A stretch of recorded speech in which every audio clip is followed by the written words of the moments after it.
all right, so why don't you turn over that sheet that you put into your bag? Why don't you turn it over and look at it? And I'm like, life is what you make it. And he was like, oh, that's the answer, but I'm not going to give you the grade. Oh, come on. I mean, you said it out loud. He could have still given you the grade. Come on.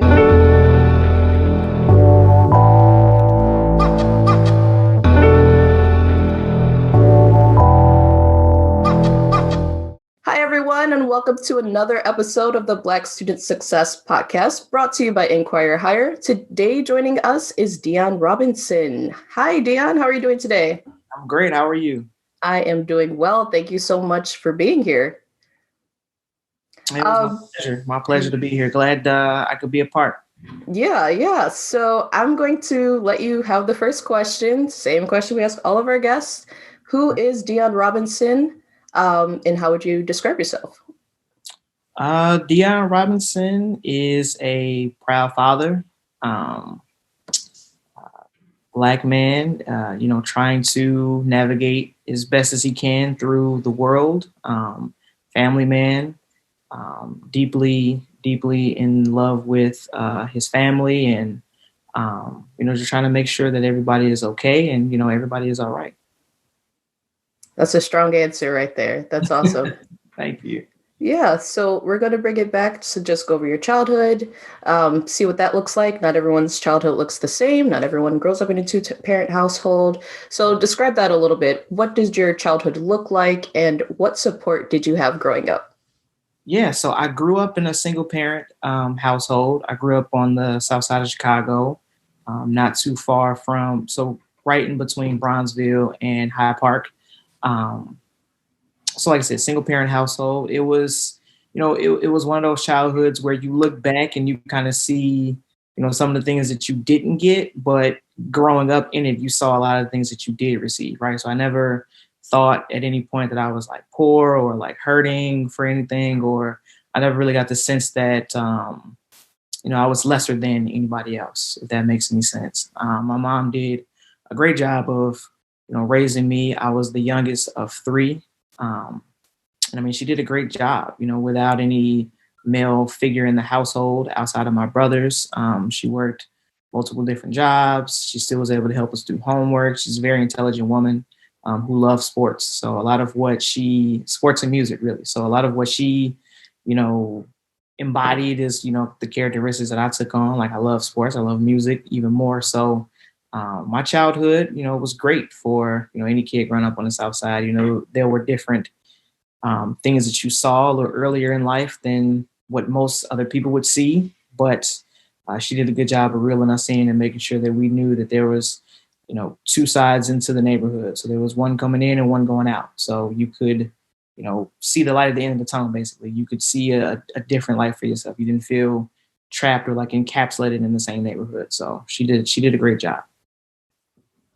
That's beautiful. Hats off to single moms. I grew up in a single parent household as well, and it's tough. Now I know you from high school.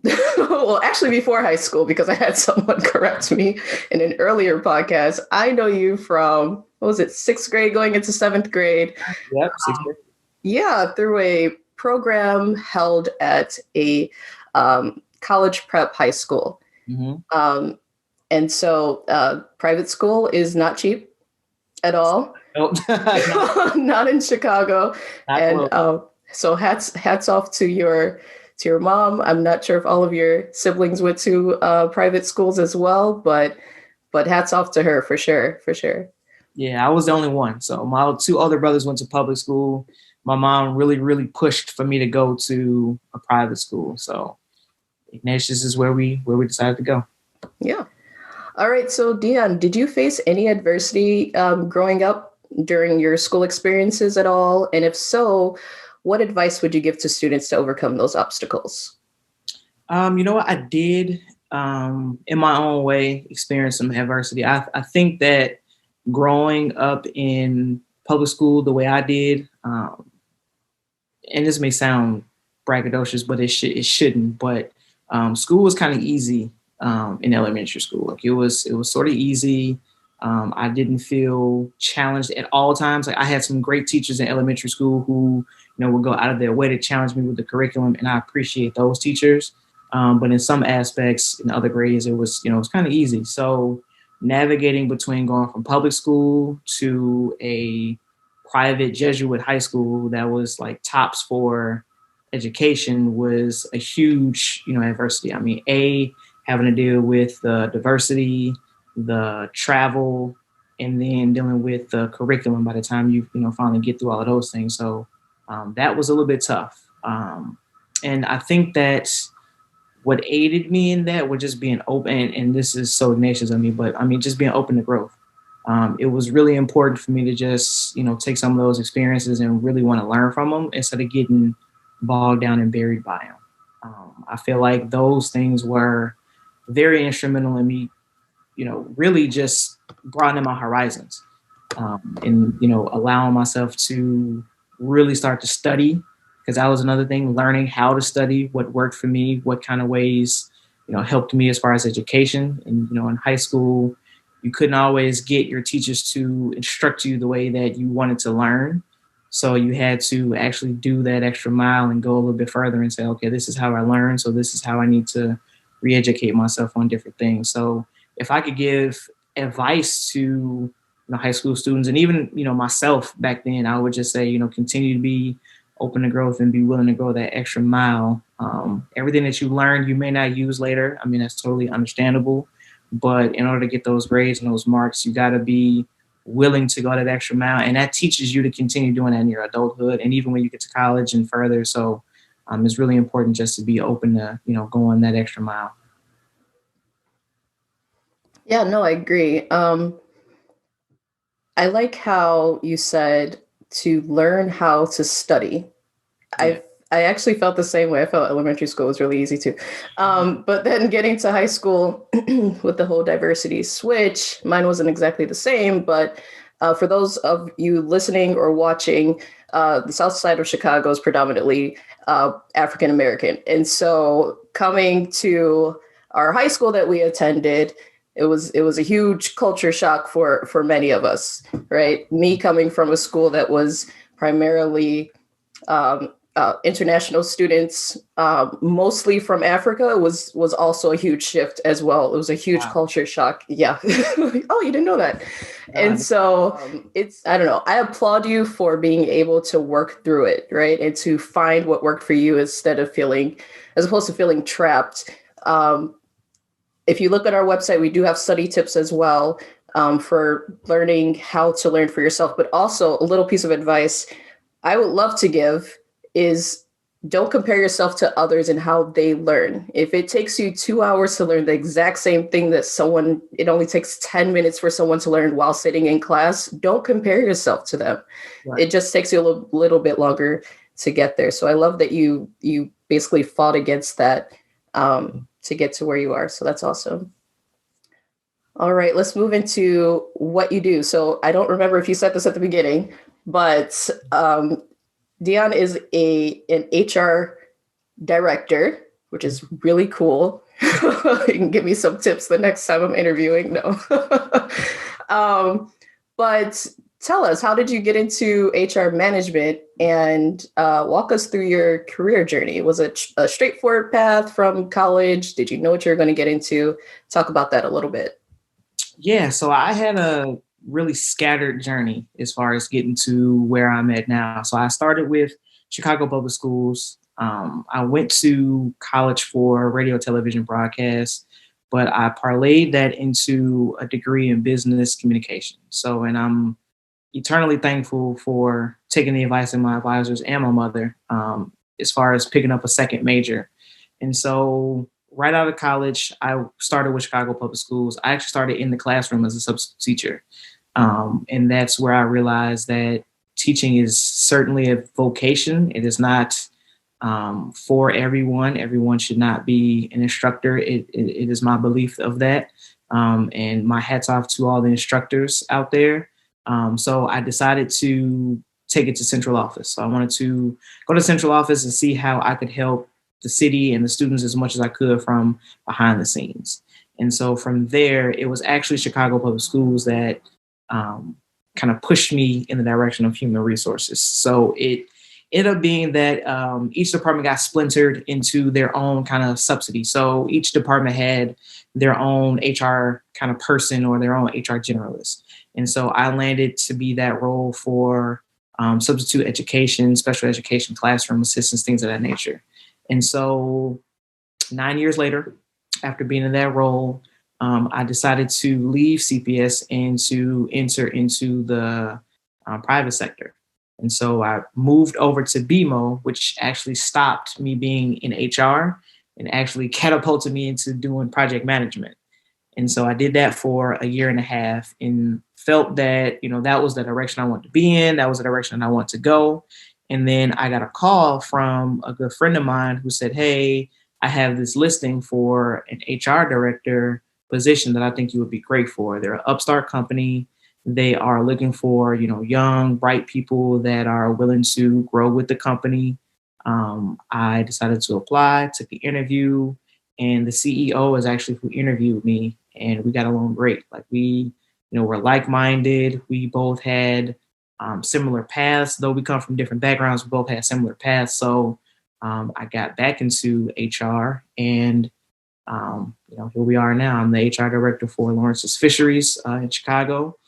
And I've been here for just a year, just a little bit over a year now. So it actually worked out. And, to kind of go back a little bit, me doing project management actually helped me with my HR role because, learning how to, pivot and, do projects, set a goal, actually, get to that goal with the different things that you have to do and being able to, stay on schedule, stay on task. That actually helped me because the company that I'm at now is continuing to grow. So we just opened up a new location.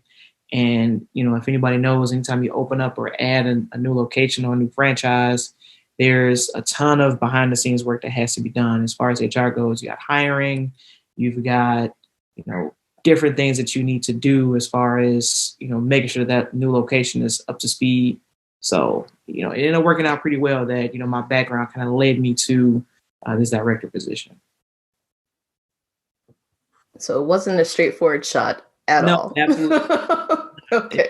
Not a straightforward shot. It was a pit stop at project management. And then when I was with CPS, there was a couple of different things as far as project coordination and, other different things that I would do. But it was definitely scattered. Yeah, that's amazing how you got there. And I love that your mom strongly suggested, I don't know how strongly she suggested you double major, but that is such a great idea. I always try to encourage people to at least take a minor to get those classes under your belt and to network in that department. So that's awesome. That all worked out for you very well. All right. So Deon, what skills do you need to be good in this field? So I think the number one skill you need is you need to be a good listener. You need to be able to hear the issues that people are telling you that are going on in order to not only react, but in order to be, to take the initiative to solve different things. Like when people are talking to you, they're giving you bits and pieces of, themselves, right? And so with HR, you're always constantly thinking climate, you're always thinking culture, you're always thinking, rules, regulations, things of that nature. So for me, I'm a director of two. So I always tell my team that, we need to be proactive instead of reactive all the time. So when people are talking to you guys and people are, telling you like, hey, I wish we had this, or I wish we had that, or, I'm concerned about whatever may be happening, you should always be listening instead of trying to solve immediately right then and there. And then when you're interviewing, when you are sourcing for talent, you want to be listening to, what people are telling you. If you're using the software, if you're using a recruitment company, listen to what they're telling you that they can do. And then I think the second skill is, time management. You have to be able to manage your time because there's a lot that goes on. They will literally shovel, any kind of situation or issue your way. So you have to be willing to, solve problems and solve issues and, at the same time be creative to come up with resolutions on your own. But You have to manage all of that. There's only 24 hours in a given day. So you don't want everything to be bleeding over into every hour that you're utilizing. No, that's great. So time management is what I heard, as well as being a good listener. Those are Yeah. two skills that you need. Yeah. Cause I feel like, you know what, you can train and learn how to do the different practices, right? So Mm-hmm. you can study rules, regulations. You can learn how to, ask certain questions or when to ask certain questions. You can learn how to interview. You can learn how to apply different regulations, but you can't always rely on those things. Like somewhere in there, you have to be a good listener. You have to set yourself up for success by managing your time. If you can solve every single problem as it comes at you, my hat's off to you. You're the greatest person in the history of ever. But if you're anything like me, and you can't, you have to, be able to listen. And then, comprehension is key as well. So, I mean, you want to be able to know when to defer things, when to delegate, and when you can step in and handle things. But again, that's time management. If I don't have time to do it, I have the comprehension to say, okay, this person is able to, and that falls underneath their wheelhouse. So I'll let them, shine on this one. I'll let them take care of it. So just got to be willing to defer. Yeah, for sure. I'm sure you're going to have to delegate. You would have to delegate a lot in that position. Now, are you a mean HR director, or are you like a nice, approachable HR director? Because in my experience, I'm joking, I think. I have not met one kind HR director. Is that a misconception? Maybe this would have been a great question to include, but is that a misconception that all HR directors are like these horrible, mean people, or is it because you guys have a lot on your plates and you're getting issues thrown at you all day? Or so I think it's a bit of both. Honestly, I think it's a bit of both. Like you have to have a little bit about a little bit behind your bite when you're and that's when you're a director of any kind. But I like to think that I'm approachable. My staff kind of tells me that they feel like they can approach me, and when I send surveys out and say, hey, how's HR doing, how's my role doing, things like that, I usually get pretty good remarks, and those are all anonymous surveys. So I think that with me, I just try to be transparent. I try to make everything a one-off situation. I try to make everything a learning experience, and I try to make sure that, again, I'm a good listener. So, I don't want people to feel like they can't approach me. I have an open door policy. I have a lot of experience being either a crew or staff or a coordinator or whatever the case may be. I have more experience being on the team than I have directing the team. So it's not far removed for me to know what it's like to be a part of the team. So I tend to be a people's person in that way, or a good teammate in that way. But again, you have to see a bigger picture as well, and I think that's kind of where that stigma that HR is kind of mean, or they're kind of surly. I think that's kind of where that comes into play, because there's a certain level of vision that you see. You see the whole company for what's happening. And everything that happens to you when you're in HR is like, okay, this could be the end. So I can kind of see where that kind of comes into play. But no, I think me personally, I'm very transparent and I'm very open. So I think that people kind of gravitate towards that. yeah, I was just joking. I know you're super approachable and super friendly person. So, but that's interesting that you pointed that out. So the HR sees the whole picture that they might not be able to tell the team about, right? Because for whatever reason. And so that's maybe why they approach situations in not so kind ways sometimes, not speaking about personal experience at all. All right, moving on to the next question. Switching gears into a more serious question for you. Right. I love this question. We just added it, and it's something I've been thinking about. When we're interviewing professionals, everyone has a different mindset as far as what success means to them, right? And it can stem from childhood, what you envisioned success looking like, or, finance, or, having a family, whatever that might be to you. So, Deon, to you, how would you define success? I would define, and this is a really tough question, because it is so many different variables, right? There's so much you can add to it, but I feel like success for me is, just counting and measuring um, the outcomes that you cared about so much and where things turned into and how things came about. So I pour myself into my family, into my daughter and my marriage, and success for me is the outcome of those engagements. Does my family, see that I'm trying my best to do the best that I can for them? Does my company see that I am trying to, be the best leader and the best director I can be? Just measuring those outcomes and seeing, where those things are coming out at. I don't feel like success is measurable by a given circumstance, but over the course of several circumstances and several outcomes. And I think most importantly, like, in order to be successful, you have to be a good person. And so I think to answer your question, how do I measure or how do I define success? It's the outcome of those situations, family, business, the important things.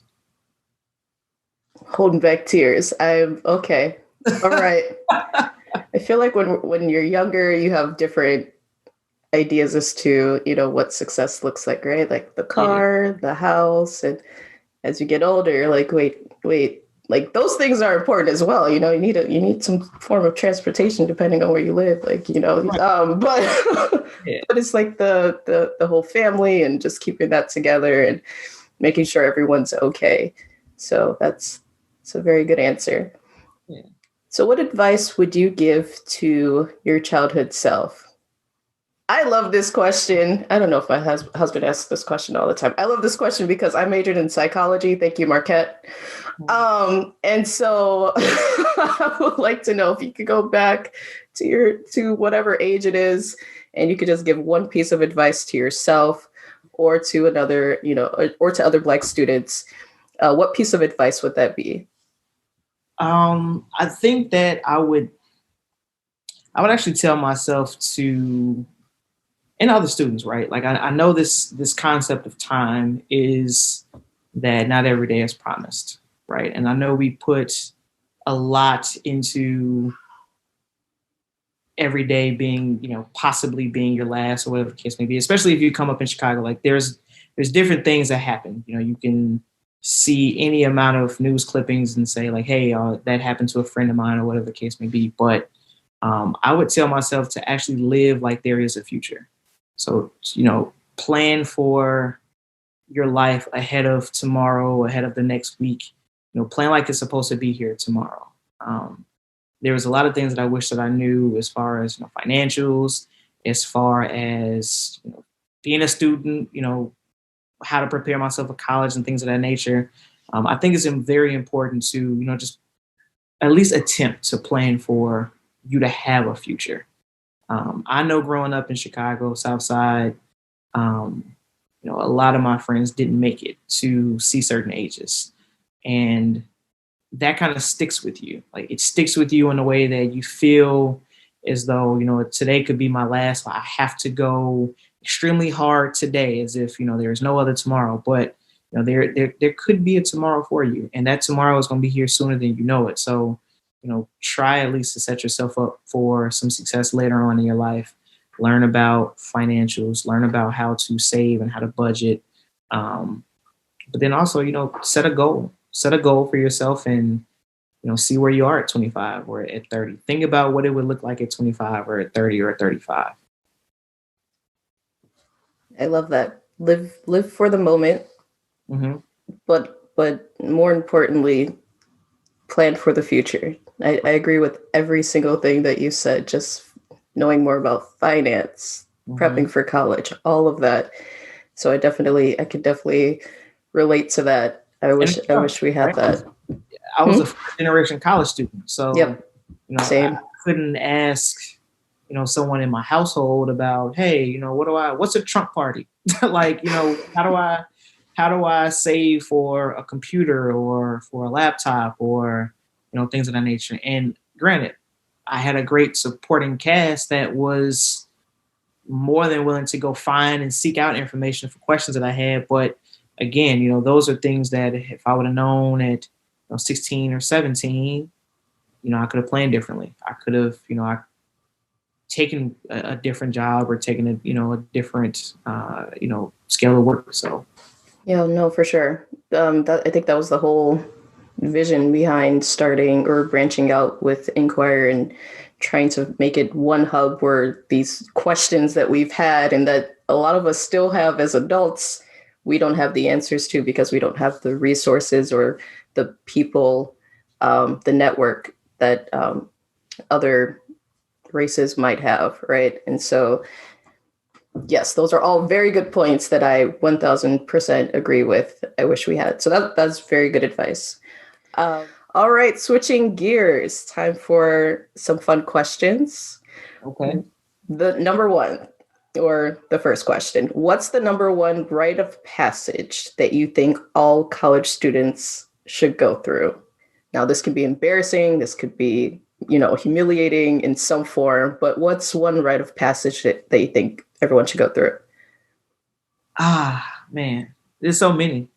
There's so many. I think, wow.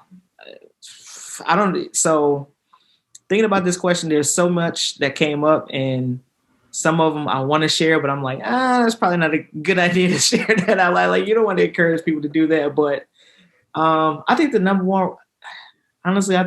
one rite of passage is, just going through that broke phase. Like, I feel like as a college student, everybody has to grow into that broke phase. That makes you so creative to be like, that makes you so creative. Mm-hmm. Just, and it sounds so bad, but it's not that you don't know where your next meal is going to come from. You just don't know what it is. Like, what are you going to do to get it? Like, what are you going to do to get it? Or, what are you going to put together that's going to fill you up? So I think everybody gotta go through that broke phase. I mean, you've got to, take an extra, milk or something going through the line. You got to do something. Like, you gotta do something. Oh my gosh. You got to be broke. I think every college student should experience what it's like to be broke. Yeah, you do have to get really, really creative, don't you? Oh, this one friend, I'm not ratting anyone out, but I know you listen. This girl used to take the containers, the plastic containers. You know how they have events on campus, like any event? She would be there because they would always serve food. And she would fill up and leave. She wouldn't stay. She wouldn't applaud. She wouldn't take a brochure. She just filled up her food and she left every single time. So I'm not encouraging anyone to do that. But yeah, you have to get creative in college. You don't know how broke you are until you're in college. That's broke. That's hurting broke. Absolutely. We would. And again, I know that a friend of mine is going to see this as well, and he's going to know exactly what I'm talking about. But we would stock our room up with tissue from the union, from our. Oh. It would be sitting there. It would literally just be sitting there waiting for them to swap it out. We would just take the tissue and stock it. Seriously? It doesn't fit. It don't feel like stealing because it's like.